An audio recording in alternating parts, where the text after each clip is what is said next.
Worked with a church a few years ago where the pastor is super healthy. He was a runner, marathon runner, just dropped dead. He's 48 years old, dropped dead while he was on a run.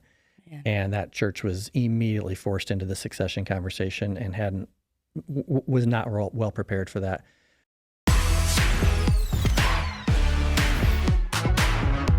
Hey, everybody. Welcome to episode 1 of the Leading Smart podcast.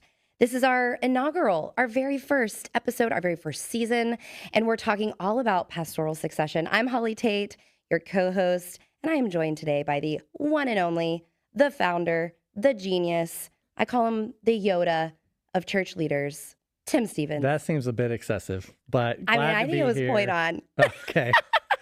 I skipped the Yoda part. Makes me sound Maybe old. it's the ball. No, like Yoda, Baby Yoda Wise. is so popular right now. Call me Baby Yoda. That'd be great. That'd be awesome. That's awesome. Tim, how are you feeling? This is our first episode of our first season of the Leading Smart podcast. You've been like bending my arm for years Yep. to do a podcast, and I finally gave in. You did. So I am actually excited. I'm excited about this topic. I'm excited about kind of where we're going with the podcast. I love the idea of doing seasons. I think that's going to be great. So it's going to be fun. That's awesome. Why are we starting out with pastoral succession as our very first topic of the Leading Smart podcast? Yeah, that's been a burden area, an area that I've worked with a ton of pastors on succession. And it's such a pivotal moment in the life of the pastor and the life of the church. A lot of these pastors have been there for 30, 35, 40 years. Yeah. And so it's a significant thing for the church. And you see so many churches getting it wrong. So many leaders that they had no intention of hurting their church, but by how they leave, it hurts their church. And these are like preventable problems. So I think it's a very important conversation to dive into. I think it's also a really important conversation for this moment in time because the data, I love this organization called McCrindle that does a lot of multi-generational data and topics. And the latest data that they've put out, they say that by 2030, which is only 5 years away, which is crazy, for the most part, baby boomers will be retired from the workforce. Yeah. Of course, that's not true across the board, right? Because we still have some of the silent generation that's sticking around. But that means in the next 5 years, we will see a large majority of the workforce being fully retired. And that impacts the church just like any other business or nonprofit as well. So are you seeing that a lot right now? You've been in church leadership now for over 30 years. And so are you seeing succession become a more popular topic just because of the moment in time we're living in as well? It is. There's a lot of boomer pastors who right now are thinking like, okay, I'm 1, 2, 4 years away from transition. I may or may not have someone on my team who I think can take my place, but I don't really know.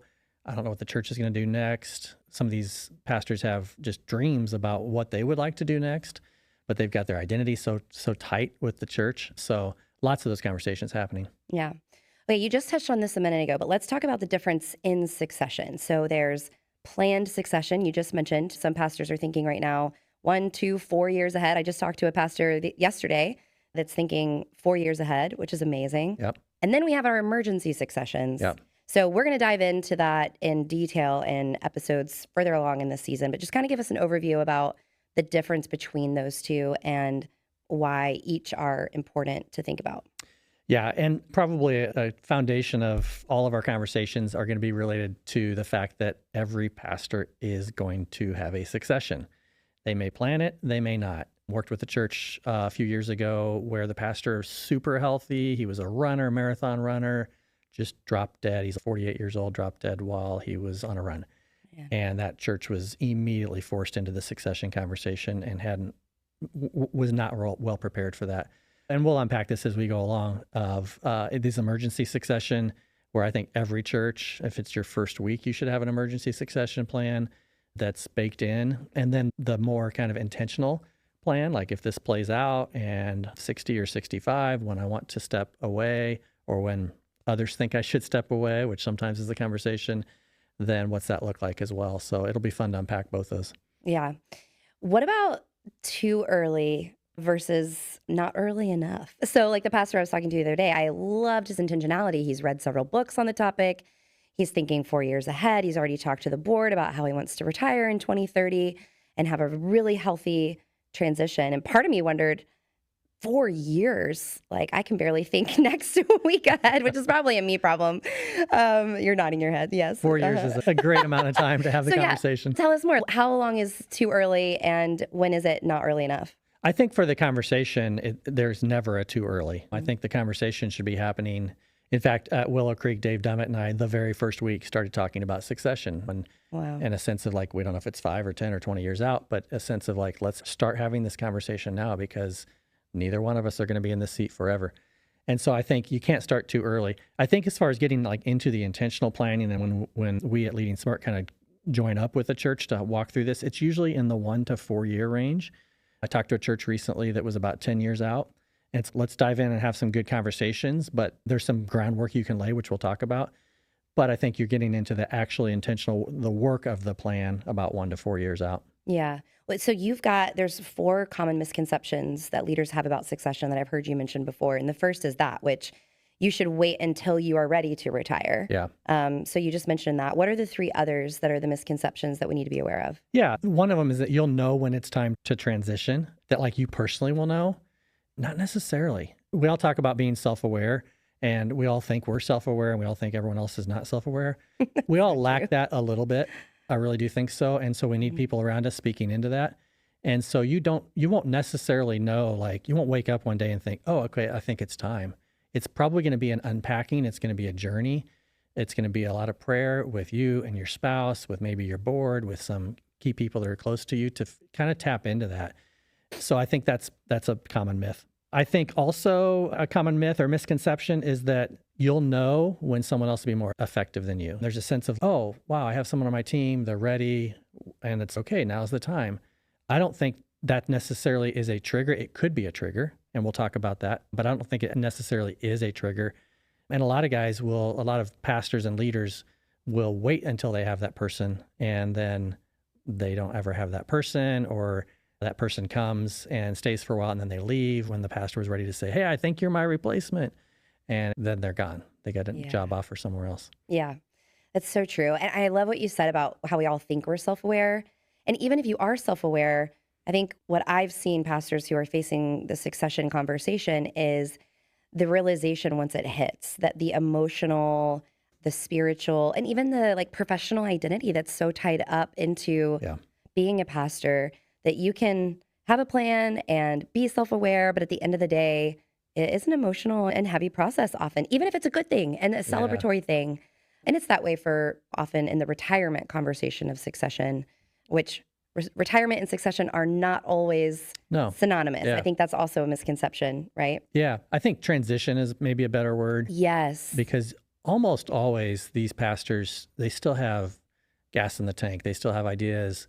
They still have things that they want to pursue. They still have dreams. And most of them are not like, oh, I just want to go golf for the rest of my life. They're like, they have other things that they want to do or could do or they're passionate about. So I think that's probably a misconception as well, is like people think, I don't want to retire. So succession isn't necessarily about retirement. Some pastors will call it that, and they're going to move and they're going to be closer to their kids and they're going to invest in their grandkids and whatever. But a lot of them, it's more of a transition than it is a retirement. That's a great point. We're going to unpack transition and succession in lots of detail across season 1. We're going to have 10 episodes on this topic of pastoral succession, filled with resources along the way. We're going to be talking about how your board has a responsibility in all of this and what do those conversations look like. We're going to talk about finances, both personally and with the church. We're going to talk about internal versus external candidates, and even more across these 10 episodes. So can't wait to learn more from you, Tim, about all of this. One of the ones you mentioned a minute ago was just how weighty this is and even emotional for the pastor. We're going to have a whole episode just talking about that, because you give your life to something. A lot of these pastors have started the church. So they've been there for 25, 30, 35. I worked with one pastor 44 years since he had founded the church. And like you mentioned, like your identity, it's an emotional decision that you can't even, like these pastors, they know it's going to be hard. They don't know how hard it's going to be and what they're going to go through, what their spouse is going to go through, their family, just the sense of uncoupling their identity from that church and then figuring out what is next. That's a difficult journey to go through. And you've seen that firsthand, Tim, because you've walked with hundreds of churches through the succession process, you've been coaching leaders for decades, probably 25 plus years. And then at Vanderbloemen, where you were the VP of Consulting, walking with churches, and now at LeadingSmart, even in the last year, how many churches have you walked alongside, or pastors have you walked alongside in this succession conversation? Yeah. And like you said, there's so many pastors that are in this conversation right now. And it's a vulnerable topic to bring up. Like, a lot of pastors feel like if they bring it up to their board or to their staff, that they're going to lose control of the narrative or the pace or the timing or their choices. I think every leader, even if they appear secure, they carry some insecurity. Yeah. And so the insecurity is that maybe they already want me gone. So if I bring it up, they're going to push me out, or I'm going to lose control of the pace of how this thing rolls out. But yet they need some people to talk to about it. I mean, they need to be able to have conversations to help them just discover themselves if this is the right time. And that's a great point, because in the next episode 2, we're actually going to talk about this very topic. When is the right time to start talking about succession? But before we let you go, we have a segment, a part of the Leading Smart podcast, that's called Rant versus Raves. Yeah. Which each week is we get for to both pick of us. Yeah. if we're going to have a rant or if we're going to have a rave. And we've heard each other for years, our rants and raves. Maybe I've heard more rants from you than raves. It's true. It's true. Which maybe you're going to start with a rant. I don't know. Today, I am starting with a rant. Okay. I think it's probably the one that you've heard from me the most. Do you have a guess of what it is? I think, yes. And just so you know, this has nothing to do with succession. We're like, this is just hard right turn. Holly, Tim, what we love and what we don't love. I'm going to guess it has something to do with the flight you took to get up here yesterday. It sure does. Okay. It sure does. Let's talk about it. My rant is United Airlines, which is a rave of Tim's, but anyway. I love United Airlines. Yeah. This kind of started when we were both at Vanderbilt together, and we're on flights a lot. And I'm a Southwest Airlines loyalist, which I'll save that for a rave later. That's a rave later. But even the process of boarding with United, I hate the zoned system. It's like a herd of people. And Tim always says, but if you were faithful, then you'd already be on the plane. You just have to be like committed to your airline, and then they treat you well. You mean you have to spend lots and lots of money? And you so just it's like have to like a tiered it's like a marriage, caste Holly. system. It's like a That's marriage. what it is. Like, you don't keep playing the field, you like commit, right? In a marriage. So it's like that. Anyway, I hate the herd process goes in. Okay, here's a perfect example of why United is my rant. So we board the plane. I'm in a middle seat because I was one of the last to board. And also the last to buy your ticket. No comment. And the flight attendant is helping this woman who was confused about where to put her bag.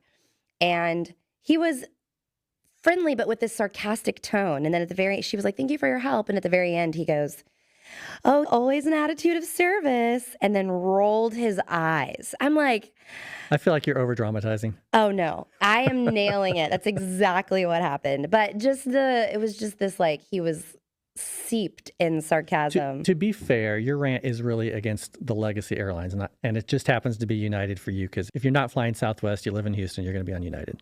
I would say that's true, but United in particular, I feel is like, I've flown Delta, I've flown American, and to me, there's just this like cold, everything from their brand to the experience. It's cold, it's separation. Like first class is like completely separate in a way. That's true on American and Delta. They're like guarding the first class people, like they're so special, and we're the peasants in the back. And your airline is going to have first class here soon. Southwest everybody has first class. Well, at Southwest. Not soon. They're going to have separate cabins. Yeah, no comment. Okay, so what's your rave, Tim Stevens? All right, so I did choose a rave this time, not a rant. And I could choose United Airlines because that actually I am very committed to them. I think they're great.